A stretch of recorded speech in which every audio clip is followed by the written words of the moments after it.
Hello friends, मैं हूं अजीज शेख। आप देख रहे हैं movie stock movie explain channel, जिस पर आज मैं बात करने वाला हूं एमसीयू के यूनिवर्स के सबसे पहले शो वांडा विजन के एपिसोड नंबर 2 के बारे में। क्योंकि पहले एपिसोड को ऑलरेडी मैंने अपने चैनल पर एक्सप्लेन कर आपको पूरी की पूरी डिटेल दे दी है उस एपिसोड से रिलेटेड, लेकिन इस वीडियो में मैं इसके एपिसोड की 2 की काफी सारी डिटेल्स में जाने वाला हूँ, खास करके वैसी डिटेल्स जो आपने डेफिनेटली इस शो में मिस कर दी है। यानी कि ईस्टर एग से लेकर रेफरेंस तक की बात मैं इस वीडियो में करूंगा। यानी कि वीडियो पूरी तरीके से स्पॉइलर से भरी हुई है, जिस बात को आपको काफी ज्यादा ध्यान में रखना चाहिए। तो चलिए अब आपका ज्यादा टाइम ना वेस्ट करते हुए सीधे बात करते हैं वांडा विजन के एपिसोड नंबर 2 के बारे में। लेकिन आगे बढ़ने से पहले अब एक छोटी सी रिक्वेस्ट भी, जो कि है चैनल को सब्सक्राइब, वीडियो को लाइक और शेयर करने की।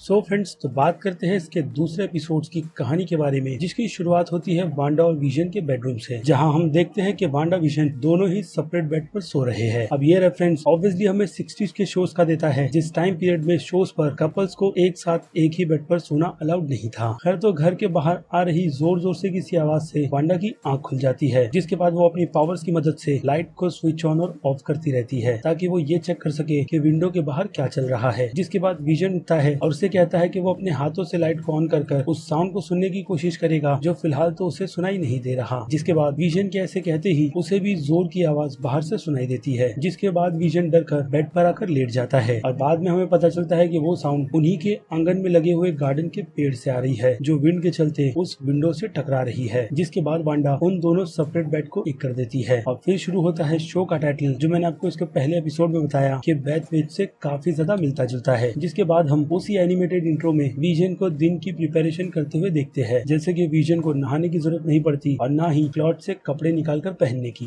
और उसी क्विक इंट्रो में अगर आपका ध्यान एमसीयू के ईस्टर एग पर नहीं गया होगा तो उस पर भी बात कर लेते हैं। जैसे कि इस सीन में हमें स्पाइडर वेब नजर आते हैं, जिसका रेफरेंस ऑब्वियसली टॉम हॉलैंड की स्पाइडरमैन फिल्म से है, क्योंकि आगे चलकर टॉम हॉलैंड की स्पाइडरमैन फिल्म से लेकर वांडा की story doctor strange through film में जाकर कनेक्ट होने वाली है। और इसी के साथ साथ हमें वहाँ पर एक वियर्ड सा हेलमेट भी नजर आता है, जो हेलमेट एक्चुअल में गैलेक्टिस का नहीं बल्कि मार्वल के विलेन ग्रिम द रीपर का है, जो हो सकता है कि एमसीयू के फ्यूचर में एज अ विलन प्रेजेंट किया जाए। और यही नहीं, ग्रिम द रीपर के अलावा हमें एक रेफरेंस उसके भाई वंडर मैन का भी मिलता है इसी इंट्रो के इस मॉल के सीन में, जहां पर हम बैकग्राउंड के पोस्टर में वंडर नाम लिखा हुआ देख सकते हैं। अब वंडर मैन का कनेक्शन एमसीयू के यूनिवर्स में किसी कैरेक्टर से है तो वो विजन ही है, जिसकी मदद से विजन में इमोशन डाले गए थे। और उसी के साथ साथ उस पॉल पर हम एक मिल्क बॉक्स का भी कवर देखते हैं, जिसपे काव बनी हुई है, वो भी बोआ नाम से। वेल, तो ये कैरेक्टर भी एमसीयू में एग्जिस्ट करता है, जिसने कॉमिक बुक में वांडा के ट्विंस को बचाया था। और उसी के साथ साथ अगर कॉमिक बुक की बात करें तो ये कैरेक्टर कॉमिक बुक में मार्वल के हाई रेवोल्यूशनरी के लिए भी काम करता है, जिन्होंने रॉकेट को बनाया था। अब रूमर के अकॉर्डिंग हाई रेवोल्यूशनरी हमें guardians of the Galaxy volume 3 में नजर आने वाले हैं, तो हो सकता है कि कुछ चांसेस बोआ के भी हो उस फिल्म में नजर आने के। और आखिर के पोस्टर को देखकर मैं ये बात साफ साफ कह सकता हूँ कि ये पोस्टर एगिथा की कैट टिम बोनी का है, जो कि कॉमिक बुक में शेप शिफ्टर भी है, क्योंकि पोस्टर पर कैट के साथ साथ आंटी का नाम भी लिखा हुआ है, जो इस सीरीज में एगिथा हो सकती है। उसके बाद अगले ईस्टर एग पर आ जाए तो अगला ईस्टर एग हम डॉक्टर स्ट्रेंज की उस रिंग को देख सकते हैं, जिन्हें डॉक्टर स्ट्रेंज खास करके किसी पोर्टल को ओपन करने के लिए कहते हैं। तो वैसा रिंग हम इस सीरीज में गैरलिन के कैरेक्टर के कोट पर देखते हैं, जो एक्चुअल में बाहर की दुनिया में मोनिका रैम्बो के नाम से जानी जाती है, बट फिलहाल तो वो यहाँ पर उस पार्ट को प्ले कर रही है जैसे इस टाउन के हर एक लोग करते हैं। यानी देखा जाए तो कहीं ना कहीं इस टाउन को पूरी तरीके से कंट्रोल वांडा कर रही है, वो भी एक पूरी लिमिट के साथ, ताकि इससे किसी को भी हर्ट ना हो, क्योंकि वांडा अपनी दुनिया में बहुत ही ज्यादा खुश रहना चाहती है, जो वो आम जिंदगी में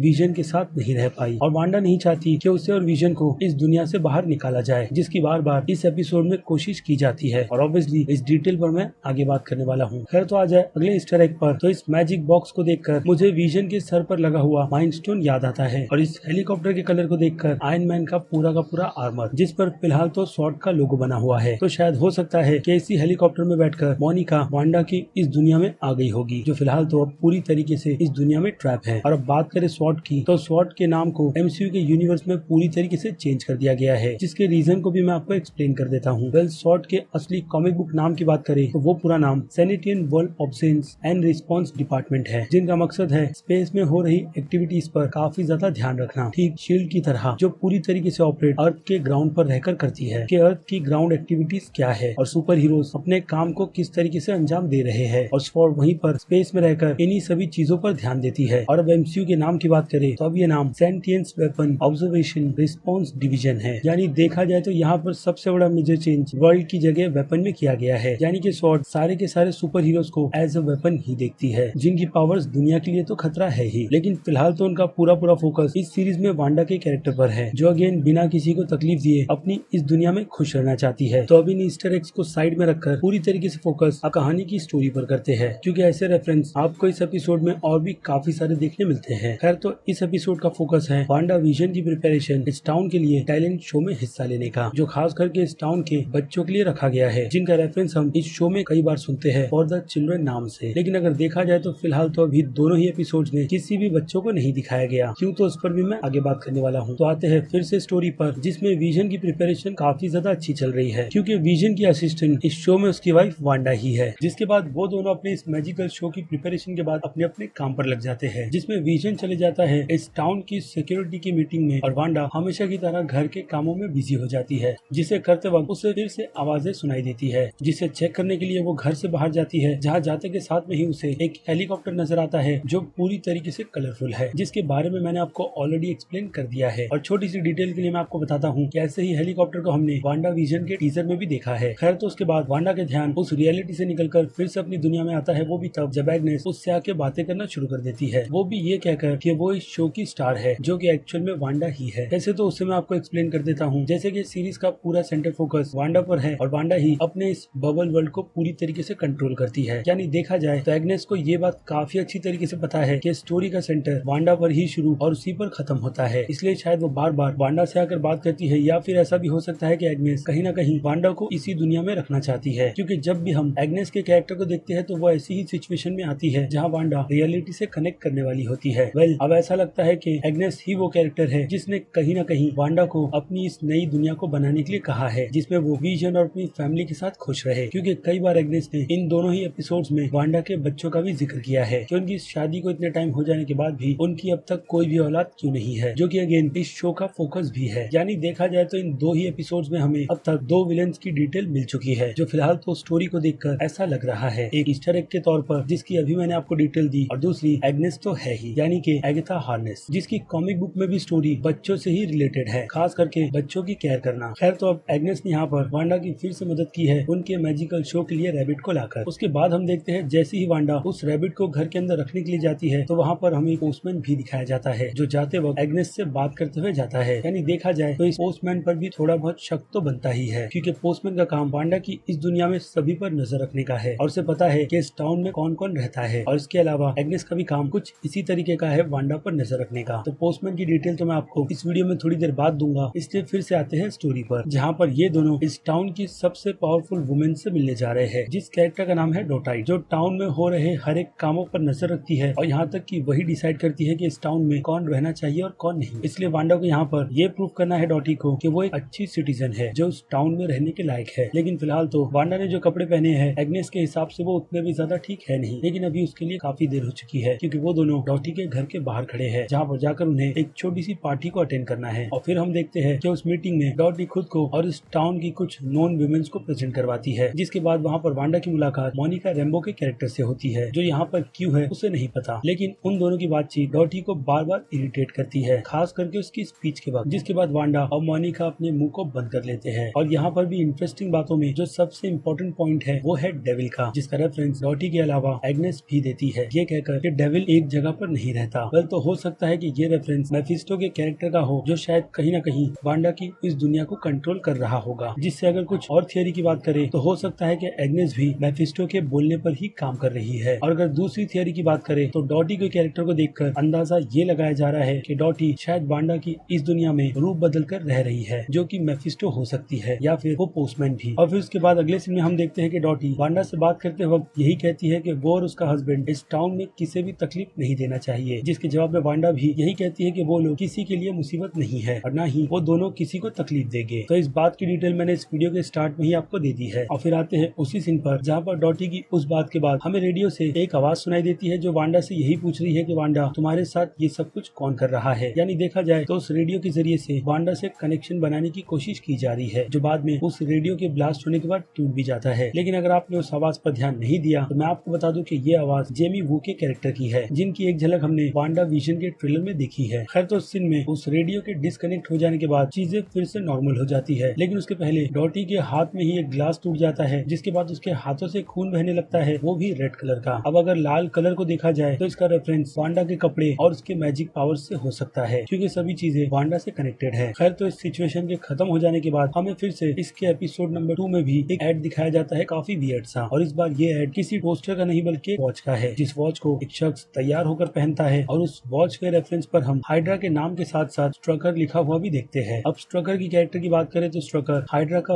वही साइंटिस्ट है जिसने वांडा और उसके भाई पर एक्सपेरिमेंट कर उन्हें उनकी पावर्स दी थी, वो भी माइंड स्टोन की मदद से। और अगर आपने इस एड को काफी ज्यादा ध्यान से देखा होगा, खास करके बैकग्राउंड में, तो आपको कुछ केज टाइप भी मिरर में दिख रहा होगा, जिसे देखकर ये बात साफ हो जाती है कि स्ट्रकर का ये एड हमें वांडा और उसके भाई पर हुए एक्सपेरिमेंट की याद दिलाता है, जिसकी एक झलक हमने कैप्टन अमेरिका विंटर सोल्जर और एज ऑफ अल्ट्रॉन फिल्म में देखी है। और हाँ, इसके अलावा इसके पहले एपिसोड के भी एड की बात करें तो उस एड को पूरी तरीके से एक्सप्लेन करना मैंने पूरी तरीके से मिस कर दिया था, जिसे मैं अगर इस वीडियो में एक्सप्लेन करूँ तो उस एड का मतलब मेरे हिसाब से मुझे लगता है कि वो सिचुएशन है जिस सिचुएशन में वांडा और उसका भाई उस घर से बचकर भागे थे जहाँ उनके माता पिता की मौत हुई थी, और उस टोस्टर की आवाज का टिक टिक करना हमें किसी बॉम्ब की ही याद दिलाता है, यानी कि स्टार्क इंडस्ट्री का बॉम्ब, जिसके ब्लास्ट होने से पहले वो एक अच्छा खासा टाइम लेता है, जिस टाइम के रहते वांडा और उसका भाई क्विक सिल्वर उस सिचुएशन से बचकर भाग जाते हैं, लेकिन उसके माता पिता नहीं। यानी हो सकता है कि इन दोनों कैरेक्टर को एज अ रेफरेंस वांडा के माता पिता के तौर पर दिखाया जा रहा है। और अब एड के टॉपिक को छोड़कर आते हैं विजन पर, जहाँ पर विजन उस टाउन की मीटिंग को अटेंड करने गया है, जो मीटिंग कम और सोशल मुद्दों पर ज्यादा बात कर रहे हैं, वो भी काफी मस्ती करते हुए, जहाँ पर विजन यही कहता है कि वो खाना पीना नहीं खाता, जिसके बाद उनके फोर्स करने पर वो एक च्युइंगम लेता है, जिसे गलती से विजन स्वॉल्व कर लेता है, और स्वॉल्व होने के बाद वो गम विजन को इतनी तकलीफ देता है कि उसके बॉडी के पार्ट सही तरीके से वर्क नहीं करते। लेकिन अगर देखा जाए तो ये चीज असल दुनिया में होती विजन के साथ, तो विजन का वो पूरा का पूरा सूट उस च्युइंगम की सिचुएशन को झेल लेता, क्योंकि उसे वाइब्रेनियम की टेक्नोलॉजी से बनाया गया है। लेकिन वांडा की दुनिया में वो ह्यूमन ज्यादा है, इसलिए इस वजह से विजन थोड़ा नशे में चला जाता है, इतना कि उस टैलेंट शो को होस्ट करते वक्त वो चीजों को भी काफी ज्यादा उलझा देता है, खास करके वांडा के लिए, क्योंकि उस टाइम पर विजन का कंट्रोल खुद पर नहीं रहता और वो टाउन के लोगों के सामने खुलकर अपनी पावर्स के साथ आता है। और मैजिकल शो में वांडा विजन के उस सभी के सभी किए धरे को एक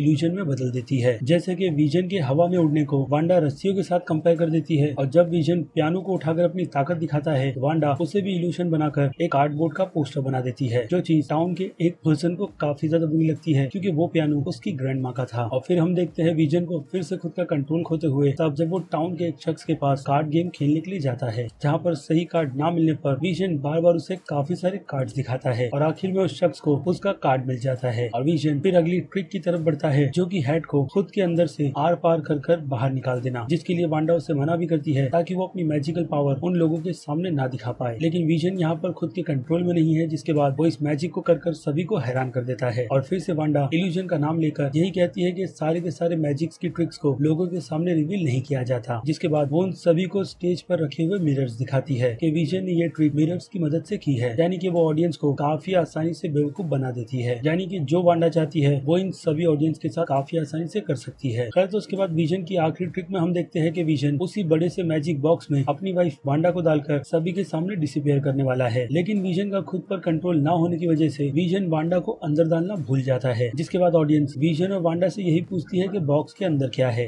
ये कहकर के व्हाट्स इन द बॉक्स, जो वर्ड हमें ब्रैड पिट की 7 और जेसन स्टेटम की क्रैक फिल्म की याद दिलाता है। खैर तो उसके बाद वांडा अपने मैजिकल पावर्स की मदद से मोनिका को उस बॉक्स के अंदर डाल देती है, जहाँ पर मोनिका कैसे पहुंची उसे खुद नहीं पता, लेकिन जो भी हो शो सभी ऑडियंसेस को काफी ज्यादा पसंद आता है, बट विजन को कहीं ना कहीं लगता है कि उसने गड़बड़ कर दी है, जिसके बाद वांडा उसे अपनी पावर की मदद से चेक कर ये पता लगाती है कि उसमें प्रॉब्लम क्या हुई है, जिसके बाद उसे च्युइंगम का सोल्यूशन मिल जाता है, जिसे वो अपनी पावर की मदद से रिवर्स कर फिर से विजन के पेट से बाहर निकाल देती है, और फिर वो विजन को यही कहती है कि हमने शो खराब कर दिया है और जल्द से जल्द हमें यहाँ से निकलकर चले जाना चाहिए, वरना डॉटी उन दोनों को बिल्कुल भी नहीं छोड़ेगी। लेकिन डॉटी उन दोनों को जाते वक्त देख लेती है और स्टेज पर बुलाकर उन्हें उनका इनाम भी देती है, क्योंकि वो दोनों इस शो के बेस्ट एंटरटेनर थे। जिसके बाद एपिसोड के एंड में हमें काफी इंपॉर्टेंट पॉइंट दिखाया जाता है, जिसमें हम वांडा को प्रेग्नेंट हुआ देखते हैं, जो रिजल्ट वांडा पर काफी ज्यादा प्रेशर डालने की वजह से आया होगा, ठीक एपिसोड 1 में वांडा के मैरिज की तरह, कि अगर वो दोनों शादीशुदा है तो उन्होंने रिंग क्यों नहीं पहनी, और अब जबकि वो दोनों मैरिड है तो उनके बच्चे क्यों नहीं है, जो कि फाइनली अब हमें इसके 3rd या फिर 4th एपिसोड में देखने मिलने वाले हैं। तो वांडा और विजन का ये मोमेंट काफी ज्यादा हैप्पी चल रहा था, जिसके बाद वांडा और विजन को फिर से बाहर अजीब से साउंड की आवाज आती है, लेकिन इस बार जिस किसी की भी कोशिश वांडा की इस दुनिया को ब्रेक कर अंदर एंटर करने की थी